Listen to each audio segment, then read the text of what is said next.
DAOs will change the world.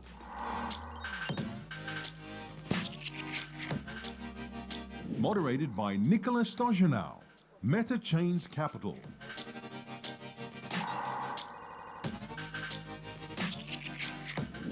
With Justyna Osowska, Women in Blockchain Canada. Jordi Chaffer, Women in Blockchain Canada. Justin Goldston, SydTek DAO. Eloisa Marchesoni. And Mamadou Kwidjim Toure, iDare.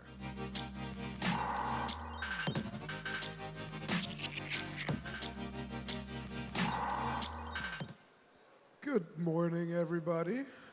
Thank you for the people that have arrived here, and I think to a very, very interesting topic that we're going to discuss over the next 20 minutes.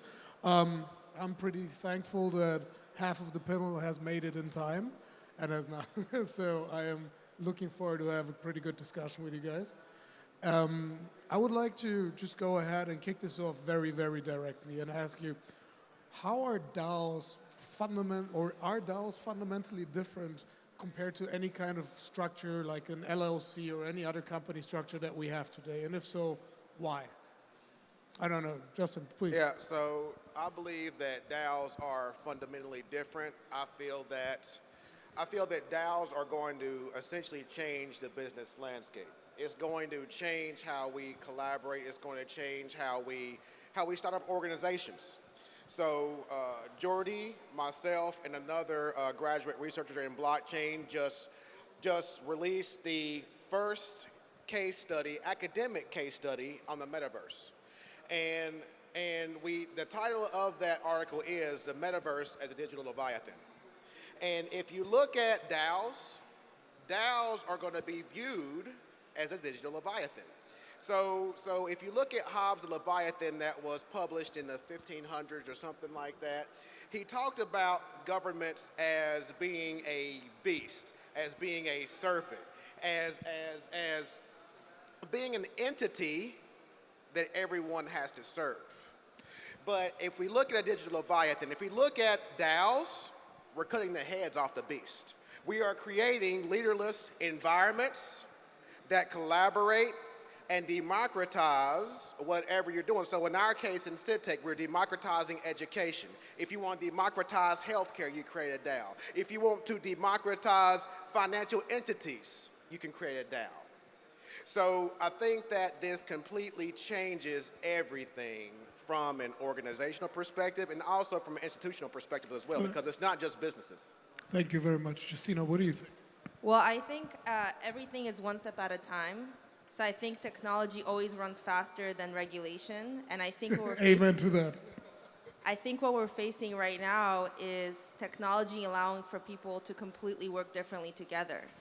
In the traditional sense, you want to set up an LLC or a corporation, you have a CEO, you have a board of directors, you have a set of governance rules that are ruled by the legal system.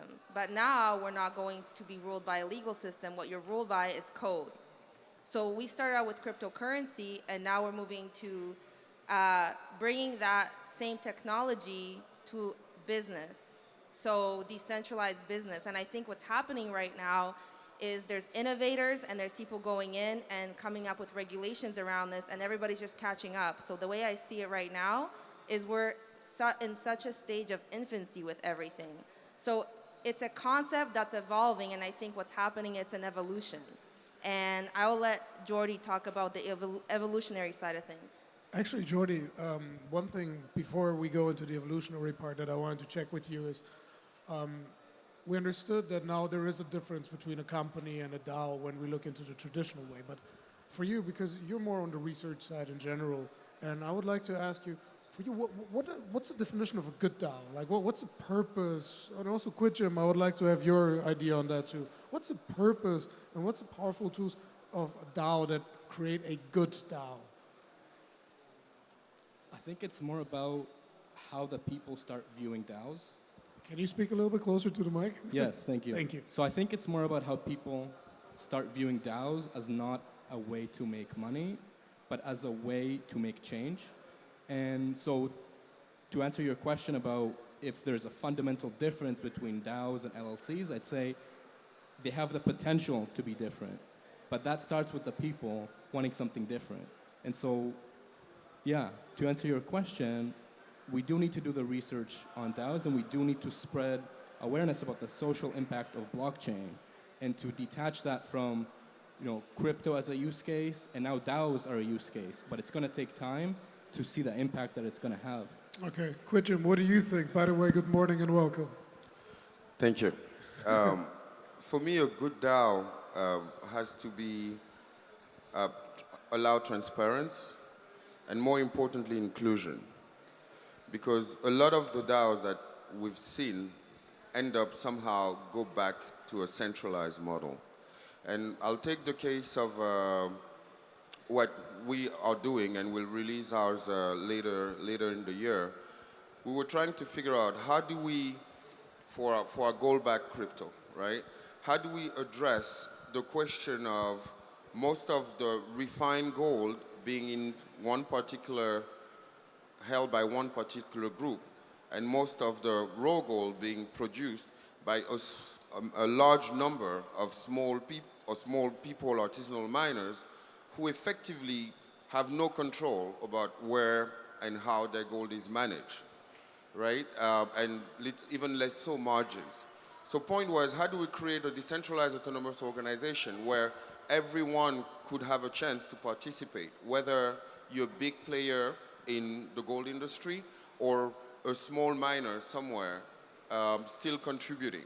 Now, you have the power of numbers in that case, and you have technology that allows it. And if you bring those players in a DAO, you have a way where finally people are included. When I hear about LLCs, it's just the mere reproduction of an old model.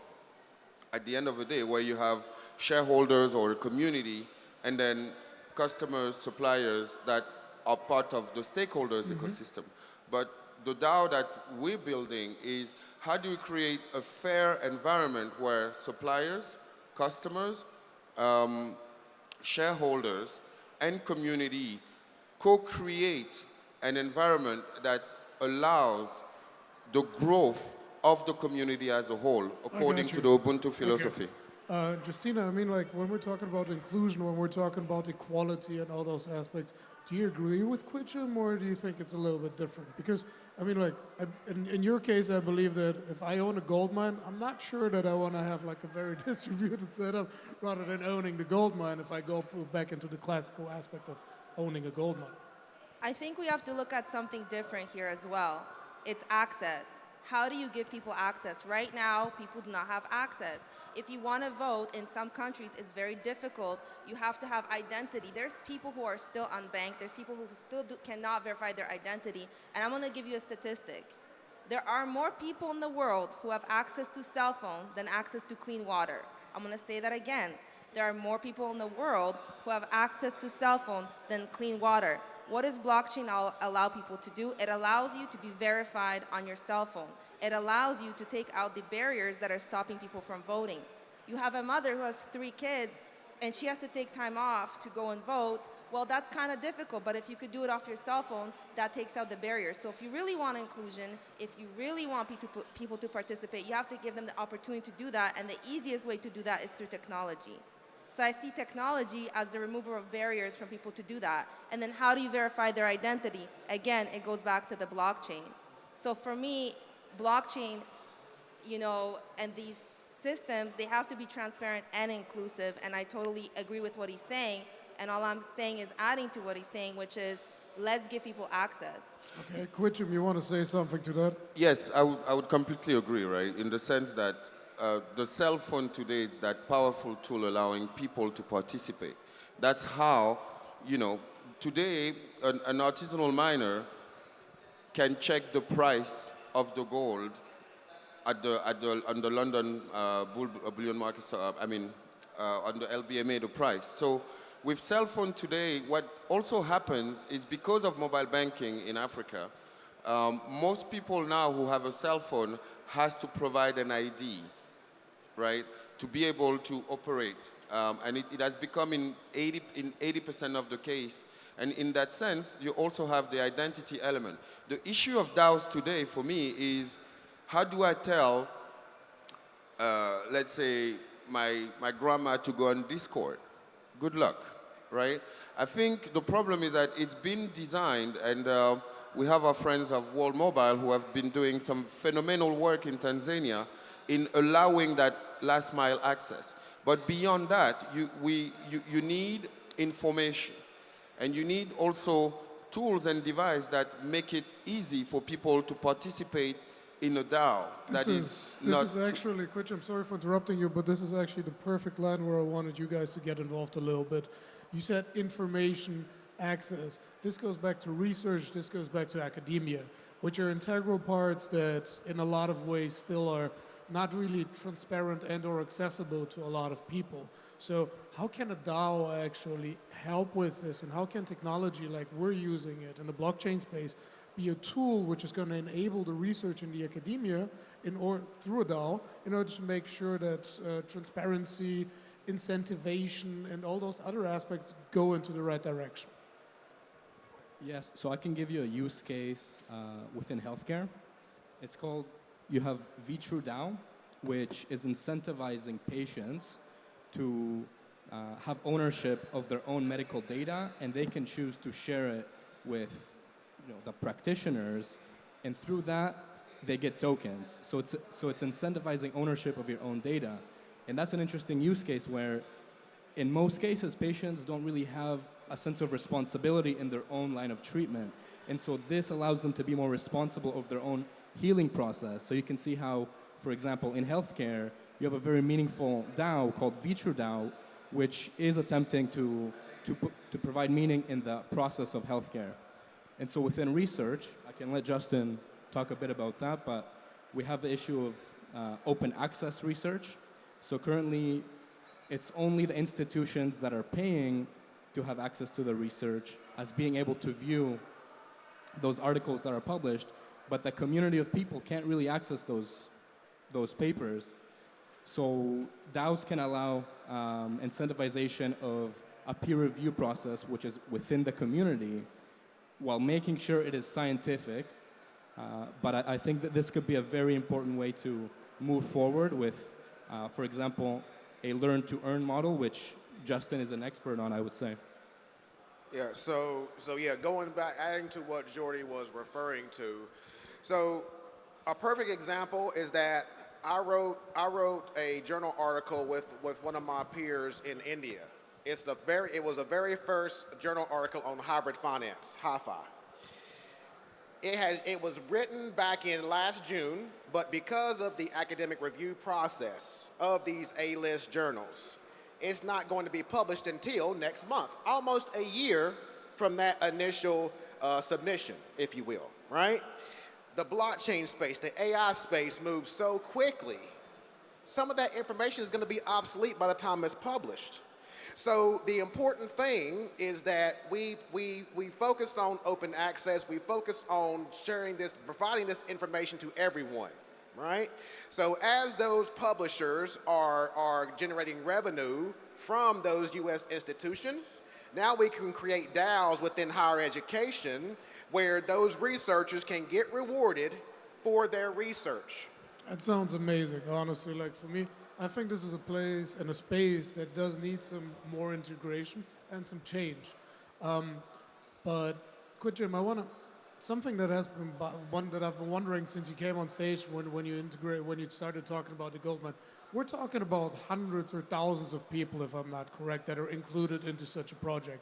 Now, what do you think, and this is a question to everybody actually, what do you think is like the sweet spot when it comes to a number of participants in a DAO? Because I like the topic, I've read a lot of research on it, and it seems to be some kind of agreement that Dunbar's number when it comes to like roughly 150 people involvement is perfect, but in your case, honestly, what I'm hearing this, I believe it should be thousands, same like in the research aspect, so. Yeah, I think we need to understand that the future of DAO is somehow a fractal projection of societies, right?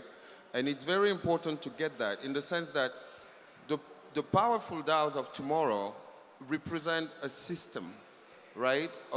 And it's going to be communities of communities. The same way as you have a delegated proof of authority or delegated proof of stake, you're going to have delegated authority in terms of voting within communities, etc.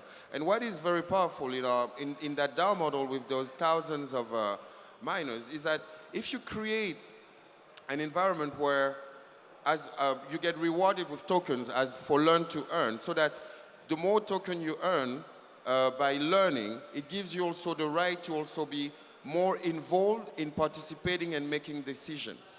And as you create an incentive model, and the tribe token that will launch within that DAO is how do we create a fair society where you don't centralize again with 120 people or with 10 people, right?